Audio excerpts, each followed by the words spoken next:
I'm very grateful to all of our distinguished guests for coming today and to our distinguished speakers for joining us. And of course, I would like to welcome our guests and especially ambassadors of Lithuania, ambassador of the United States, ambassador of Slovak Republic, ambassador of Croatia, and all the diplomats and experts taking part in this, from my point of view, very important discussion.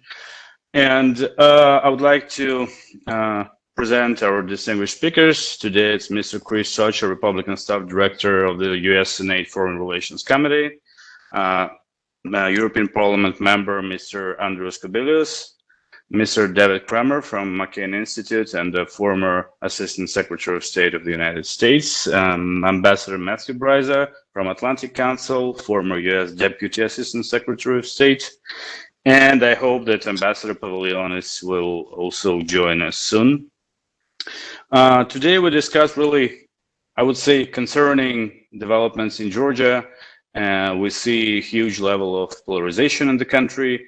We saw very dangerous events near a major opposition party, United National Movement office, arrest of the chairperson of this party.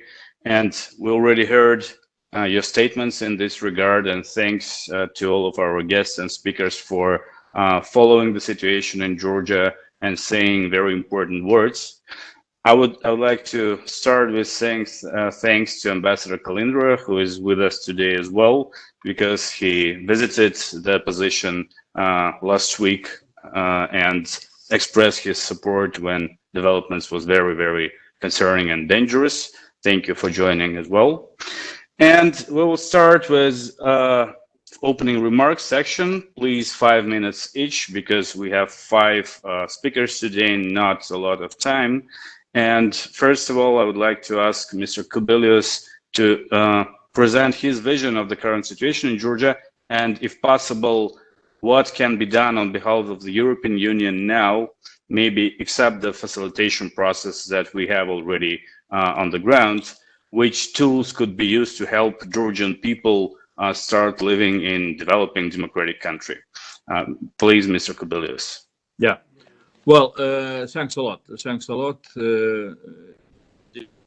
Egor, and all others. Really pleasure to see, familiar, faces, ambassadors, and David Kramer and Matthew Bryza. Really, of course, situation in Georgia is very much concerning, all of us, since. I am, here in the European Parliament.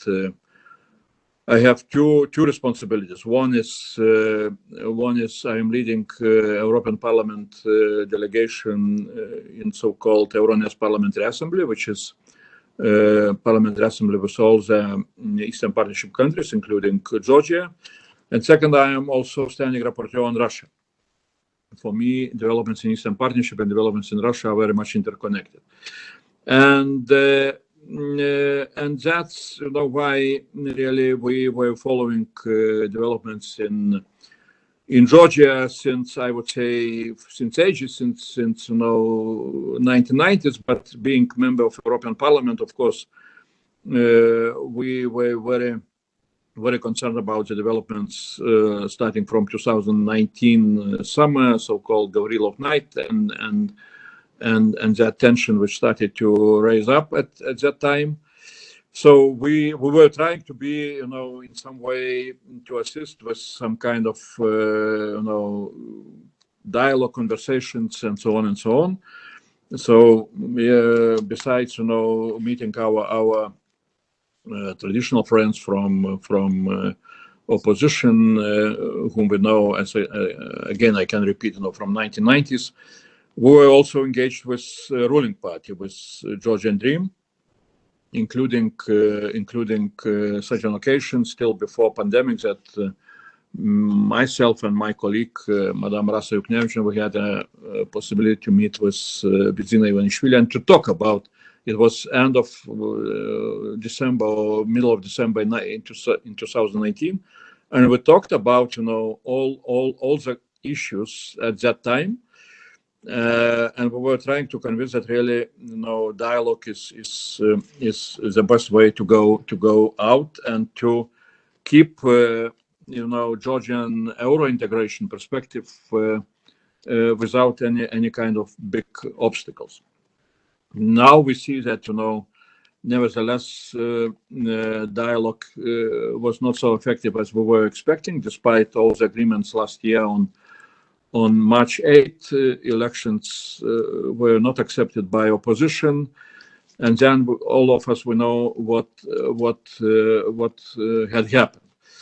So during those days, we are appealing again to both sides to find a way to calm down, to go to dialogue, not to use politicized justice system to punish opposition.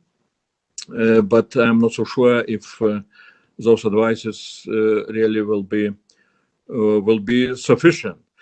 What we see as really big problem, and I think that at least for time being, the only capital which could be happy with all those developments, of course, is Moscow, because despite all the problems of Georgian developments during last years, and what we what kind of opinion we have about opposition or ruling party, at least looking from Eastern Partnership point of view, Georgia was among clear leaders, and with all their integration efforts, with their achievements and so on and so on, we are ready to publish together with one of the Brussels' most important think tanks, SEP's special report on how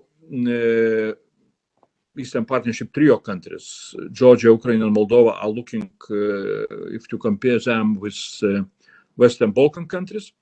And I need to say that till this crisis, started to happen, Georgia was among the leaders, even if to compare with Western Balkan countries, which was giving us, as enthusiasts of, enlargement of EU and so on, some kind of very, very strong argument really to push forward for, for steps towards implementation of real integration. And now everything is really becoming much more difficult to explain, and that's really what is making our concern very deep. Now, what you can do, it's not so easy to say, but I know that Charles Michel is coming, Council President is coming perhaps next week to Georgia. So we just recently signed a letter to him trying to explain what he needs to try to achieve. It can be that even among, since the European Parliament will have next week plenary session, it can be as an urgency debate added also the discussion on situation in Georgia, and the language really perhaps will be very simple. Always when we are talking about our Eastern partners, we are saying that EU should be very clear with its promise, more for more, less for less. So backslide of Georgia in its democracy, in its institutional behavior, makes the threat of this less for less becoming more and more real, which again I can repeat, it makes me unhappy, sometimes very angry about such developments, but I don't know what kind of additional arguments and language we can use in order to convince both sides really to come down to much more rational dialogue about how to come out from this crisis and how to abandon using politicized justice, and how to have really transparent elections in Georgia as quickly as possible. Thanks a lot. Thank you for your opening remarks. Now I would like to give the floor to Mr. Chris Socha. And please share your opinion on what United States Senate may do now, except maybe statements or maybe stronger statements to help Georgia solve this crisis. Please, Mr. Socha. Thank you very much, and appreciate the opportunity to participate in this. I think we all know that Georgia has always been an important country in the region, and ever since the collapse of the Soviet Union, we've all watched Georgia's democratic aspirations very closely. And I think a lot of us, especially in the West, who have gotten involved with Georgia, have done so because of how quickly they have moved to tackle corruption over the last 20 years to try to make their government more accessible to the everyday Georgian. And it's really been a remarkable beacon for a lot of other countries. I think, for myself, I first started traveling to the country just after the Russian invasion in 2008, and have developed a passion for it. My boss, likewise, having participated in some of the election observation missions, has really taken a shine to the country and the hope and promise that's there. I think what we've seen certainly in the past couple weeks, but frankly for a long time now, is that Georgia's institutions of democracy are still young and are therefore still weak. And we have seen parties on both sides, once they've gotten the reins of power, to use them to maintain that power. And the institutions of the democracy have not been able to be deepened and to be able to kind of move to that next level that further consolidates their successes and moves the country forward.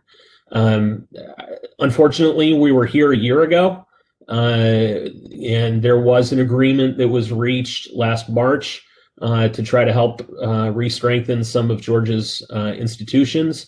There was some success in that agreement.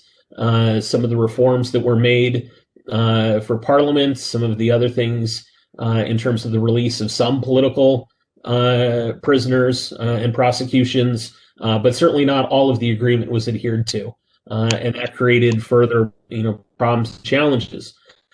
I think one of the big concerns here was certainly the elections last fall. While certainly not an election in some of the other former Soviet states, it still didn't even live up to the standards of previous Georgian elections. As I said, I was there for 2012 and for 2013 elections, and I think from the reports that I've read, last year's fell short of those standards that we know the Georgians can do. What I think this means, however, also is that back in 2012, 8 years ago, we all had a hope that Georgian Dream coming in would start to make some of the necessary reforms that the country had needed, specifically in the electoral side, but more importantly in the judicial side of things. And I think the tensions that we've been seeing for the past several months since the elections last fall are really bringing to the fore the tensions that have existed for almost a decade now in the country. And the real tough, difficult job of tackling these specific reforms requires a lot more political will on the part of everyone to participate. Ever since those 2012 elections and that Senator Shaheen and Senator Risch participated in, they have consistently raised the issue of rule of law in political prosecutions in Georgia. And whether that's in letters or in every meeting with every Georgian official that comes to DC, because they believe that this is vitally important to the success of democracy, because ultimately to be successful as a democracy, you need a vibrant opposition. That opposition balances the passions of those in power, but also keeps everyone accountable. And the challenge that we see here is that the lack of that balance is creating certainly the challenges that we see. We need to, at the end of the day, really see Georgia decide, and frankly, Georgian Dream needs to decide whether or not they want to accept having a legitimate opposition that will create problems for them. That's what an opposition does. You know, from the congressional perspective, my boss was chairman of the Foreign Relations Committee just 2 months ago, and understood what the minority, you know, would frustrate some of what his goals were.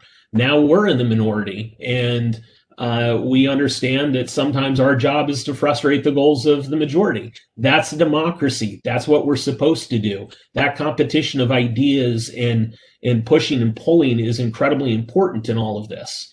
That everyone needs to accept that. That means, from the Georgian Dream perspective, the burdening of governing includes the added responsibility to keep things calm. That may be unfair, but it's a part of democracy. At the same time, the opposition needs to understand that to respect the rule of law also means you have to participate in the institutions of government, even if you don't like it sometimes. And that, I think, is a big challenge that everyone in Georgia needs to understand the roles of a minority and a majority in this process. My concern is this time it feels different. Georgia has gone through a lot of these kinds of crises before, but this time, as I said, it feels substantively different. It feels more polarized. It feels more torn apart. There's a big question of Russian influence that is helping fuel that. But we are watching here in Washington with a lot of deep concern about that growing divide. For that reason, Congress is starting to think about things that we normally wouldn't. Questions of sanctions. Are there targeted sanctions that should be imposed on individuals that are helping create some of these problems in Tbilisi? Should we condition assistance to Georgia? These are things that, as I said, just a few years ago, no one would ever really seriously think about, but now they're a topic of conversation. You know, I know that last fall after the elections, there were some conversations on this within the State Department. I think this tension and this current crisis is going to further exacerbate that and really see a lot more members come forward willing to consider what kinds of sanctions, what kinds of conditions, what other types of things should we be doing to be able to send a message and really get the attention of politicians in Tbilisi. You know, my hope is that we can take a step back from this, that some sort of power sharing agreement could be reached. If not, I think snap elections are probably going to have to occur. But both of those directions contain a lot of peril for the success of the country moving forward. And that, I think, is really where Washington is sitting right now, trying to figure out how we can best lean in and help the situation. Thanks a lot. Thank you for your opening remarks. And now I would ask Ambassador Pavilionis, who just visited Georgia and met with both opposition and government, to make opening remarks. And please focus on, we now hear that both sides, opposition and government, cannot find a way for compromise to find some agreement. So Ambassador Pavilionis, what is your perspective of these developments, and what will be your suggestions to international community? What should be done now? Thank you, and I think it will be my first and last intervention, because actually we have exactly on Georgia some internal brainstorming to think through all the files. So I will have to leave you in 10 minutes, but let me make it very short after my, I would call it, dramatic visit, followed by nice statements of Prime Minister and all the rest. So first of all, well, I'm traveling to Georgia for, I don't know, 20 years, maybe less, after Rose Revolution. I never in my life saw such a polarization. And I wouldn't say that this is on opposition side. It is very much on the ruling side. The language I heard from them, you can believe it. Well, it's spreading publicly, but what they told directly to me, it was shocking. You know, I don't hear this language even, from Putin or Lukashenko. They're, getting wiser. But when you call all opposition people Bolsheviks, fascists, criminals, and when they see the only way to purify democracy just to imprison them, and when I try to explain that this is not the way we do in the West, though we hate maybe communists, but we do not imprison each other. And when I remind them that this is also EPP family, and when they call EPP fascist or I don't know, criminals and mafia, who? Merkel is mafia, von der Leyen is mafia. When they made a movie about me that they created on Bryza TV, that I am kind of, I don't know, taking money from Saakashvili, if they can do it about me, what they can do with Georgian people. So to make it short, the government ruling, well, make it very clear, Ivanishvili is puppets. They crossed all the limits and they need to learn the lesson. So I would completely agree with my friend from Senate. Yes, we must do assistance conditional. Georgia is receiving, the biggest aid per capita in this region from our pockets, from our taxpayers' pockets. And they are using it where? To gas opposition, to imprison them? No. Democracy criteria, I was negotiating my country's membership. Copenhagen criteria is sacred in all, at least EU capitals, and I believe in America. Democracy, rule of law. So we should tie it to judicial reform and complete independence from political class. That is not the place. All those judges, they are appointed by Georgia Dream. Even the mandate was taken. First of all, it was discussed in the party. In the party, you had a clash. About 40 members didn't want, 60 want. One call from, and only then prosecutor launched the attack, launched the case to the parliament, but it was a party decision. One party jailed another party's leader. Is it the rule of law? No, it's not. So conditional assistance is one. Sanctions, we just need to sanction one man who rules everything, even warning about that. And then you can do it. You should do it. And it worked. Last year, before elections, we were thinking, before March 8th deal, we were thinking about that. And knowing that all the money of this man is in the West, just do it. Tell to him directly, you cannot destroy this wonderful country, this beacon of democracy, because you are doing it. And that's just one man. It's nothing to do with the party. So, and my conclusion after the visit, there is no other way as snap elections. Simply, there is no way. The political landscape needs to be reset, because you also have a lot of new people in the streets, new energy, youth, businessmen, wonderful think tanks, great, wonderful people. They are not even party members. They were protesting in front of the parliament in June, and you call them criminals, Mr. Bryza? They are the best people I ever know in Georgia. I would love to have them in Lithuania. I have a lot of friends who've been beaten by Bryza's police, and they have nothing to do with politics. So one of the conditions of our assistance would be snap elections, reset, and then with New Georgia, with this party finally going, I hope, well, this is my personal statement, to opposition after 3 years, 3 terms in rule that completely spoiled that democratic environment, we can start speaking about NATO membership.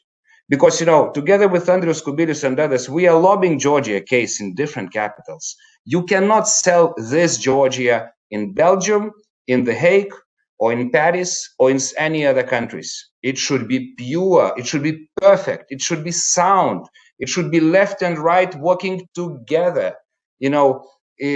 So political democratic criteria should be excellent. Can you call it excellent, what we saw just a few days ago? It's ugly. You cannot sell it. So reset, new elections, at least warning or targeted sanctions against just one individual. It's not about just one individual. And, who is he? He says he is nobody. Just touch the nerve and you will see who is he actually. And that's all. And people will come back to negotiations, change a bit the electoral code, appoint not a puppet who is chairing the electoral commission, but, as we do in Lithuania and America, appointed by all the parties who I hope will not be imprisoned.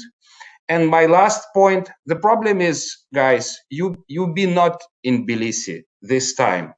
Tbilisi changed and pandemia helps. They are doing it because they know that nobody is coming to Tbilisi today. Nobody can see and hear it. Come, do it. It took 18 hours for me to travel. Do it in 24 hours. But you need to hear those guys who are now ruling party. Or if not, let's do hearings. You can invite those who are still not in jail to your hearings. Let them tell the truth. And when you visit, please meet with opposition. Pompeo visit was not the best. I'm speaking it bluntly.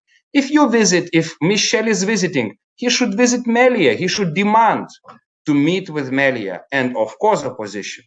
Because, to visit just the ruling party, it means applauding those autocratic tendencies. And that's not the signal democracies should send. And I'll stop here. Thanks a lot. Thanks a lot. I would like to ask Mr. Kramer to present his opening remarks, and if possible, to comment on these issues like sanctions and other tools to be used. What the US can do in this situation? What is needed? Thank you. Egor, thanks very much, and good to be with a number of friends here from the US. I'll be brief but blunt. It seems to me that Georgia is in a major crisis, and it is a crisis not solely caused by Georgian Dream and the parties in power, but predominantly. And they therefore bear responsibility for finding the way out of this crisis. And it seems to me that the immediate release of Nika Melia is the top priority. It's impossible to have negotiations or search for a compromise if the leader of the main opposition party is sitting in jail. So Melia needs to be released. And if he is not, then I think any talk of negotiations will be futile, because it's hard to discuss any possible solution without the representatives of the main opposition parties present. I think if Melia is not released, like Chris Socha said, it pains me to use the term sanctions in the same sentence with Georgia, but it will be time for sanctions. And I would agree with my friend Žygas in saying that Mr. Ivanishvili should be on that list. However, I would extend it to a few more people. Mr. Garibashvili was brought back solely as prime minister to order the arrest of Melia. And Mr. Gaharia had the good sense and decency to resign last week instead of fulfill this order. But Mr. Garibashvili seems to have done so with great gusto and enthusiasm. So I would include him on the list. I would put the Minister of Interior on the list, and then you can go down from there. And the condition should be the release of Melia, and then a press for all parties, including Georgian Dream, to find compromise. I actually don't feel comfortable sitting here in Miami to say what that compromise and resolution should be. I think that should be left to parties in Georgia, with perhaps facilitation from the ambassadors from the US and the EU. But Georgia does not want to be in the company of China and Cuba and North Korea and Syria of having a one-party parliament. That is a terrible image for Georgia. It needs to have multi-party representation in the parliament, and in order to do that, there has to be negotiations to reach a compromise solution. The only ones who are smiling about this situation are sitting in the Kremlin or in various Russian presidential palaces. they are the ones benefiting from this denigration of Georgia's image and reputation, the damage and detour that the Georgian dream has taken Georgia from the democratic path. It obviously doesn't serve Georgia's interests in aspiring to join NATO and the European Union. And so Georgia needs to get back on the right path as quickly as possible. I hope that can be done immediately to avoid any need for sanctions, to avoid any need for conditioning assistance. But if that's what it takes in order to wake people up, unfortunately, I think that's what we will need to do. So I really hope this can get resolved quickly, because it's doing tremendous damage to the country. And to be clear, none of us is advocating sanctions against the country as a whole, against the population. We are talking about sanctions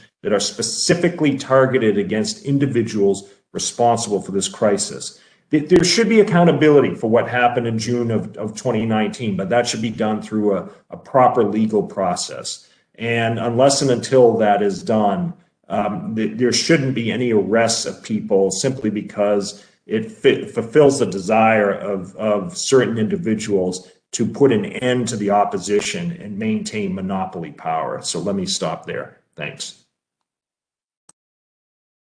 Yeah, thanks a lot. Thank you, Mr. Kramer. Now, Ambassador Bryza, please, your opening remarks.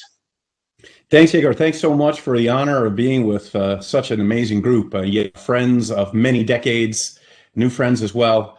I had a really tough moment. I of course associate with what everybody else said, and there was one thing that David said that nuanced thing I'd like to pick up on. David, you said that the government carries most of the responsibility, but not all is the implication. And I very much agree. I think as clearly as we feel about the principles of democracy that are being violated, there's also an issue of pragmatism. And so I've been, as I'm listening to everybody, I'm thinking back, what would I have been trying to do if I was in my old job at the State Department in the middle of one of these political crises, whether it was 2007 or 2008, the war. And so as I sit back and analyze the psychologies of both sides and their actions, I'm not as worried, certainly today, as I was yesterday. Yesterday was really an inflection point in Georgian democratic development. Obviously, you should never arrest the leader of the opposition party. But I also sense that there is a division inside the Georgian dream, and our Georgian friends and opposition members will correct me if I'm wrong. But I think that Gagaria's resignation was even more than a decent gesture, as David said. I think it really may have exposed that there is some debate going on as to how far, how much the government can get away with.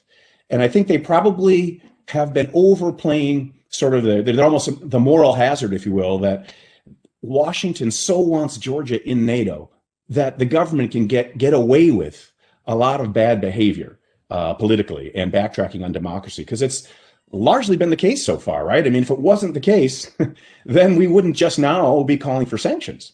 So they've gotten away with this backsliding. This was the worst case of it probably yesterday, but there have been many. All of us who know and love Georgia have been conferring with our friends who've been talking about whether state capture is happening or not. So there may be a split, who knows, that could be exploited in the opposition. But to make that happen, it has to be very clear to, within the government, it has to be very clear to the government, there are these tough actions on the horizon, and Georgia certainly, and the individuals don't want to be sanctioned because of the political humiliation. And what happens with NATO's or Georgia's NATO membership, that probably plays multiple ways inside the government. Some people probably are happy to see it slow down. Some people maybe are not. So there needs to be this concerted push from the outside. That's going to happen, I guess, on the 26th, when there's going to be a national rally. That's going to get the government's attention. And I was pleased to see today, to be honest, even if I'm cutting against the grain a little, that Garibashvili did today say, yeah, actually, there do need to be negotiations. So the question is then, what's the content? And how should the opposition behave? I have not been comfortable. Who cares what I have felt? But I think the U.S. government has not been comfortable with the boycott of Parliament by the opposition. It's an unusual step. I understand the desperation. It's great that the opposition is unified because that really can get the attention of the government. But that is also a stain on Georgia's democratic record. The fact that there's not a functioning parliament that can represent the interests of the voters, that's bad. And so it was a big decision the opposition made. They're sticking with it. But it's important not to overplay your hand, friends in the opposition, because I don't sense, this is just at the end of what I'm going to say, I haven't sensed since Mr. Socha was speaking about the possibility of sanctions that the United States is ready to ride in, on a white horse and try to put everything back together, as happened in the George W. Bush administration. I'm enthused by what former Prime Minister Kubilius said about how the EU is starting to get serious about maybe penalties, as Žygis was saying as well. But Washington is different now. Even though President Biden is a strong supporter of democracy, has been always very attuned to what's happening in Georgia, the whole issue of an unfree and unfair election is really sensitive in Washington right now, right? Because of what happened, because of the accusations, and I think totally false accusations, that the Biden election was stolen from President Trump. So asking the U.S. at a high level in the executive branch to get involved in this now, that's a big request, opposition, I'm saying. Thank goodness we have Ambassador Degnan on the ground who performed with her EU colleagues so well, so effectively last spring in getting the electoral reform agreed, which the government has now gone back on. I understand that. But I think the best thing the U.S. can do would be, together with the EU, to be a convener again, taking advantage of whatever split there might be in Georgian Dream, or that might expand as on the horizon. It's clearer and clearer that there are embarrassing and painful and even economically damaging sanctions that could come to fruition. But with the opposition, maybe, last point, coming up with an actual plan. I know that emotions are very high, but way back when, in the early 2000s, that's what we were doing in Washington. We actually had a strategy. It was the 7th National Security Directive of the Bush administration, so it was really early in the administration. And it showed how important Georgia was in terms of then President Bush's democracy agenda, his freedom agenda.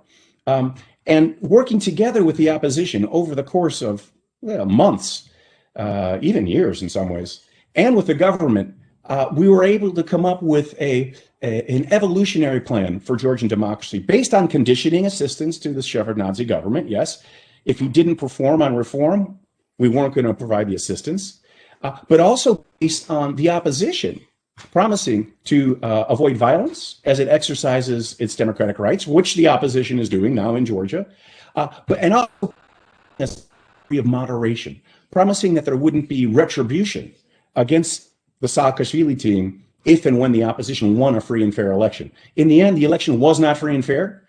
The Rose Revolution happened, but there were a set of sort of guidelines, agreed rules that, once violated by the Shevardnadze team, the Georgians took over and brought their own destiny into their own hands. And the United States, we didn't do anything except simply let the process go forward after trying to broker a set of basic principles to which both sides could agree. So perhaps something like that is possible.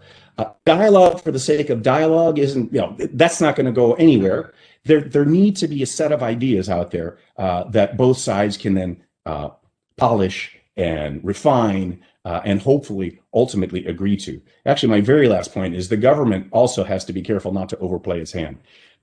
It's clearly chosen confrontation. It's clearly threatening to use force. And it must remember that Georgia's military is NATO compliant. Georgia should be in NATO. Georgia's earned it. It qualifies, at least on the military reform side, even if the democracy criteria are in question now.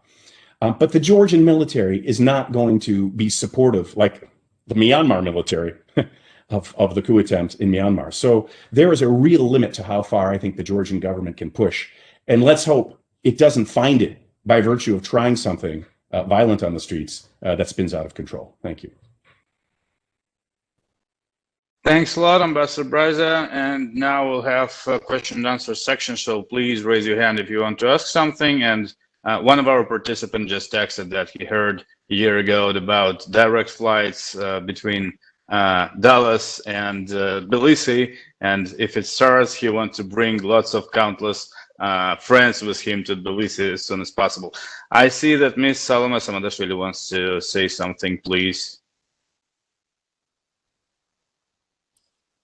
Yes, thank you very much. First of all, thanks, Igor, for organizing this meeting, which was much needed, and greetings to everyone who have been supporting Georgia's democracy in the last, few days and at this very difficult time. If Igor allows me, I just want to say a few words on various issues which have been discussed, and just to maybe explain better what is happening here, how we see the things, and what is our position. First of all, I want to start maybe by boycott issue that Matthew has mentioned, because it is indeed something which was, I would say, quite divisive issue between the opposition and our friends in the West who were encouraging us to take the seats in the parliament. I have to tell you, and I think even though this is a large group, it's a known fact, and it's okay for me to say it here, that I was one of very few people here who was very skeptical of boycott for the reasons which, I think have been already mentioned, so I'm not going to repeat it. Unfortunately, what has happened in the last few days is that the government did everything, the Georgian Dream, I think, did everything to convince everyone that boycott was actually a good decision, and it was the right move from the side of the opposition. Because what they did with Nick Melia, and I don't know if you realize it, he was denied his appeal, like mine and all the rest of the opposition, to resign from the parliament. Our appeals were not voted for. I mean, they were basically blocked by the governing party. And then later they removed Elias' immunity in order to prosecute him. So the way basically the Georgian Dream framed the situation is that, you either come into the parliament or you go to jail, telling, this to Melia. And this just shows you how flawed the whole process is. And yes, I agree that we have to use the institutions. The only sad fact right now in Georgia is that there are no institutions. So when there are no institutions, there is not anything to, use. And this is why without new elections and completely new, basically, political establishment here, we just simply have no chance to move forward as the country. And I will say it right, here, that Georgia will never enter NATO while Bidzina Ivanishvili runs this country, whether its military is ready, whether it's not ready, whether, it's just not going to happen, because this is not what this government wants, and this is not happening. So change of the government in this country is also needed for us to advance towards NATO and the European Union as well, I would say. Now, just a few things on where we are now. This government feels quite strongly that, you and everyone else who is vocal in criticizing what is happening here will criticize for a while. There will be some statements, there will be some strong language maybe, and this is all just going to, wither away in a few days, and they will go back to business as usual with the Western partners. This is what they're telling each other. This is what they're telling everyone else. Basically, they feel that they can get away with this. This is their feeling. So I will repeat what I already said yesterday when we were meeting with the ambassadors. And again, we're very grateful for all the efforts which both the U.S. ambassador and the EU ambassador are putting into trying to find the solution here. But I will only repeat it that, if they have this feeling that they will just get away with it, there will be some statements and it will all end there. things here will get worse, because what the Georgian dream is trying to do is, what they are basically saying openly is to destroy the opposition, and this is really what they are hoping for, that they can get away with it, stay in jail, the opposition unity will be broken down eventually, and they will just clear, the hurdle of having meaningful opposition in this country. So now is the time and the moment, and I want to say this for our friends in Washington and Brussels who are listening in, where we need to recalibrate the policy towards Georgia, because if we just stay with the statements will not help at this point. They need to know that there will be costs, whether it's sanctions, whether it's conditionality of aid, etc., etc. Now, just a final point on what can be the possible framework of agreement, because we have negotiations. I think that any agreement, first of all, it's only possible after Melia is released, as well as Giorgi Ruru, I want to mention. He's a political prisoner, and he has been in prison for 1.5 years already. And release of Melia and Ruru is the first step to start actually meaningful negotiation. Negotiation itself, I think, needs a very broad agreement on ending politically motivated justice, on reforming the electoral system for real, not the memorandum which the government wants to sign where they just simply kind of want to keep things as they are. And then I honestly do not see the way out other than having the early elections.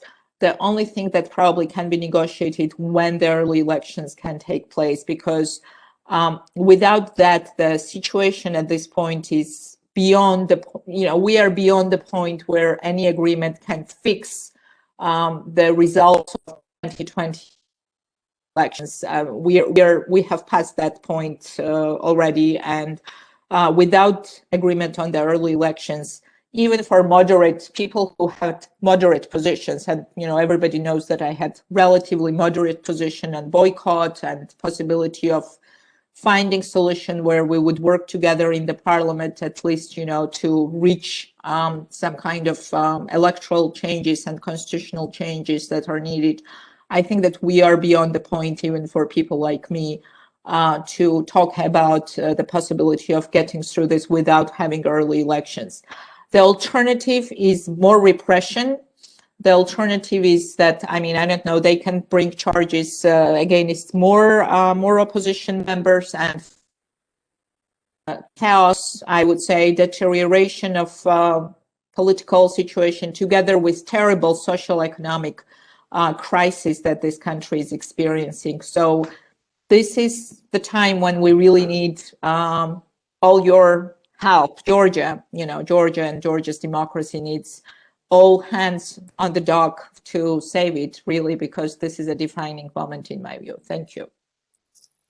Thanks a lot. Unfortunately, I will have to ask Mr. Kramer to make closing remarks. I know that Mr. Kramer is in a hurry, so please turn on your microphone.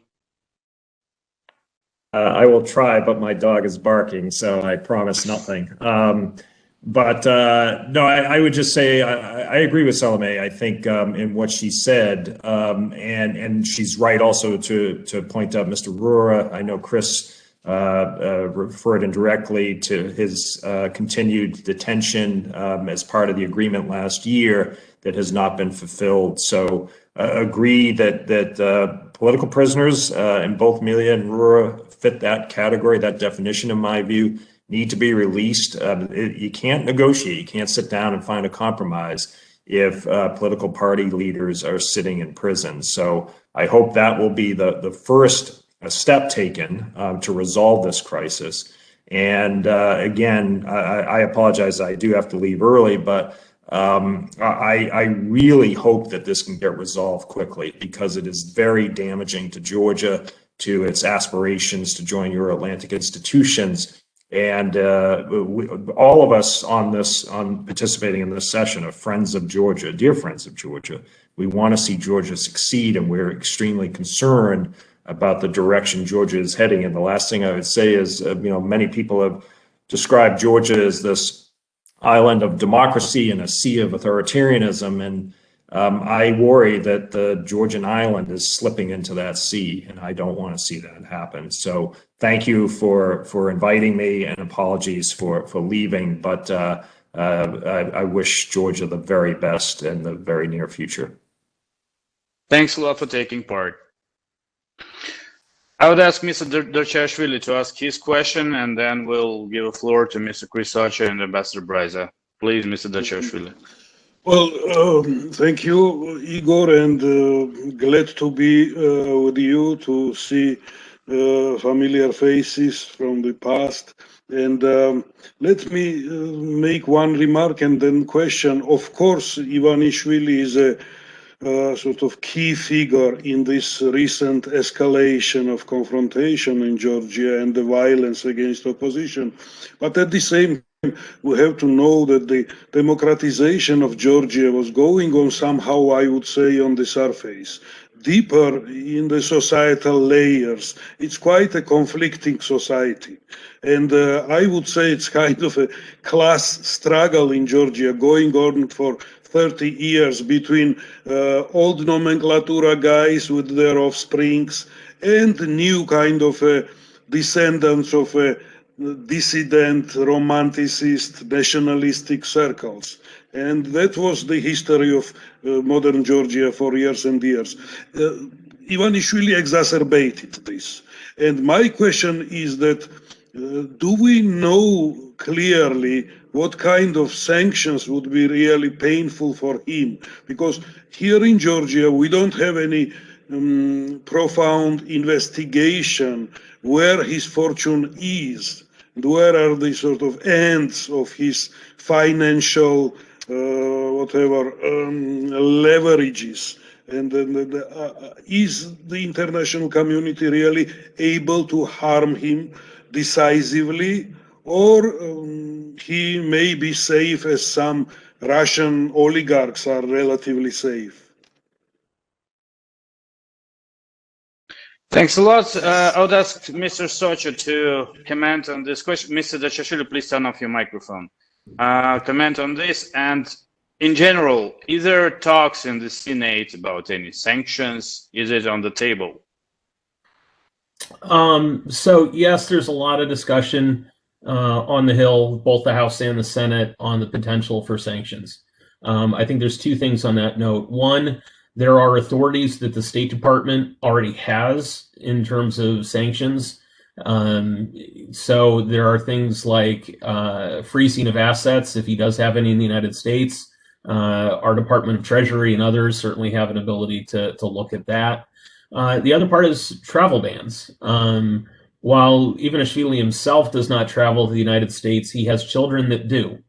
And, there's been some talk in the last year or so about whether or not you would sanction and remove the ability of his children to travel and study in the United States.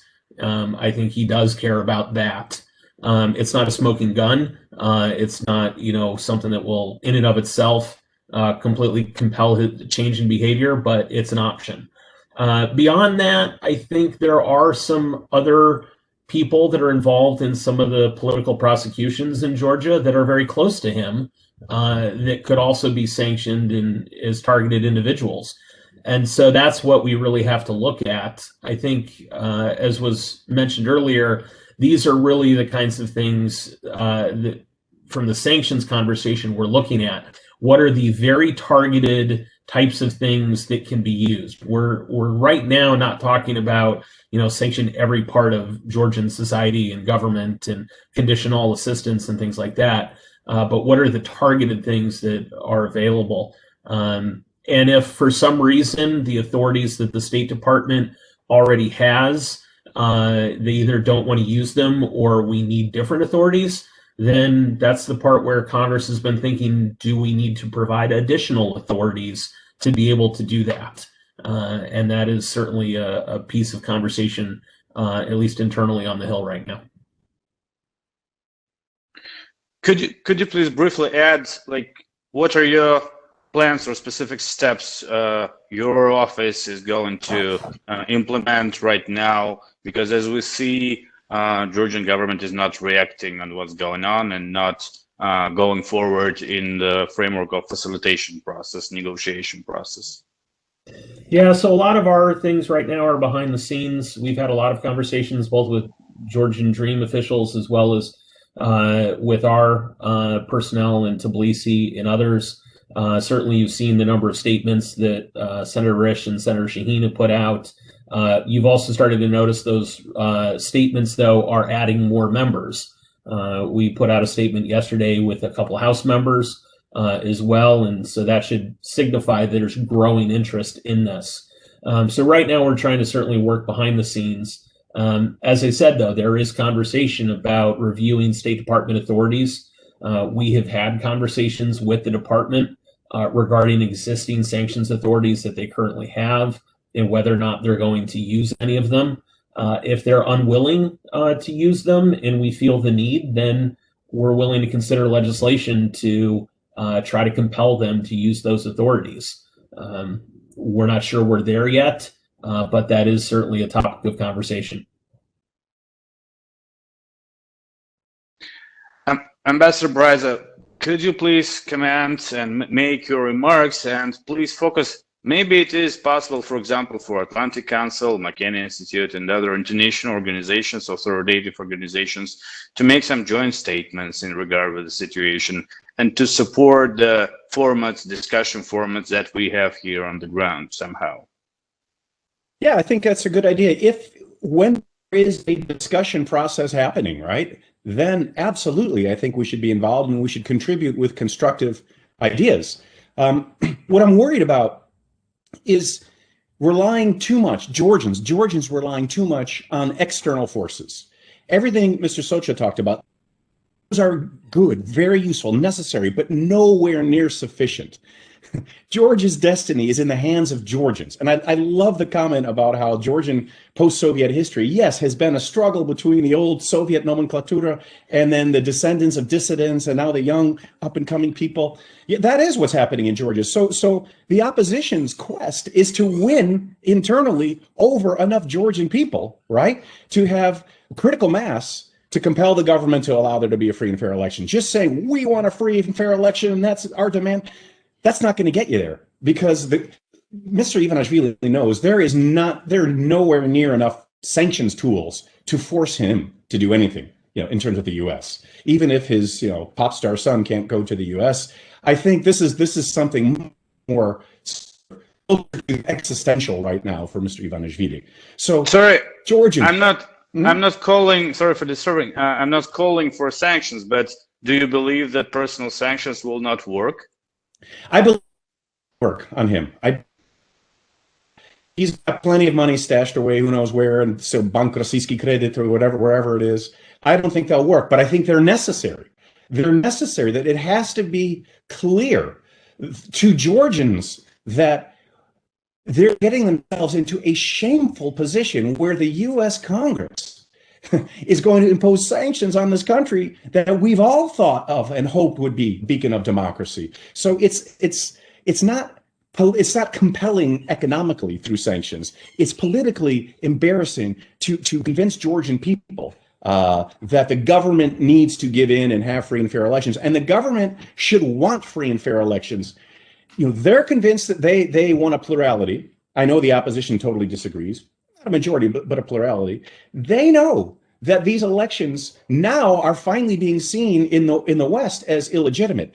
The U.S. Embassy has been very careful, right? And as has OSCE in their statements about the election. They call them flawed but competitive. So it's almost as if, not good, but maybe good enough. And, and then the implication is that which Georgian election in the past has ever been totally free and fair? Oh, except the 2012 one that allowed Georgian Dream to come to power. So my last comment would be, I'm a Polish American. Poles in Poland are very much like Georgians in terms of their romanticism, their high level of emotion, their sense of historical justice. and of being injured by Russia, being victimized by Russia. So what I can't stop thinking about lately is two things, two aspects of Poland. One is how in the late 19th century, after two failed uprisings against the Russian Empire, the dominant intellectual trend in Poland became something called organic work. What that meant was to work, yeah, organically. Don't have your head in the clouds. Don't be too emotional. Don't be too philosophical. But do the hard work necessary to generate the societal change that we all need. And then that leads to my experience in the very beginning of my foreign service career. I entered the foreign service in 1988. My first tour was in Poland during the Solidarity period. And so what I was involved with was observing and advising what seemed like a totally hopeless situation. Yeah, the winds of change were hopefully going to be on the side of against the Soviet Union. But at the time, when the Solidarity Union, like the unified opposition of Georgia, took on the communist regime of Poland, that was a pretty entrenched, totally corrupt system. They had no desire to give an inch. But the opposition was able to come up with a practical plan that really won the of the communist government to hold elections, which they lost, of course, in the upper house of parliament, and that changed everything. So that's what I think maybe Georgian Dream should be worried about, that the momentum of history is probably not on their side. And the opposition can do something analogous if it doesn't push too far, too emotionally, doesn't have too many preconditions. And I'm hoping maybe President Zurabishvili could untie this Gordian knot by maybe issuing a presidential pardon for Mr. Melia. Although I understand she has somebody else who will probably have an opinion and may try to dissuade her from doing so. Thank you. Thanks a lot, Ambassador Bryza. And actually, we're out of time already, so I'm very grateful to all of you for taking part. And I would like to use this opportunity to call again all of our international friends to take a closer look on what's going on in Georgia and maybe rethink the deal to look from another point of view on what's going on. Because yes, I hear that all the time people say both sides are destructive, they can't come to compromise, and etc. But we should analyze who is ruling the country now, which way the country is going, and move forward with this understanding. Thanks a lot for taking part. Thank you for your time.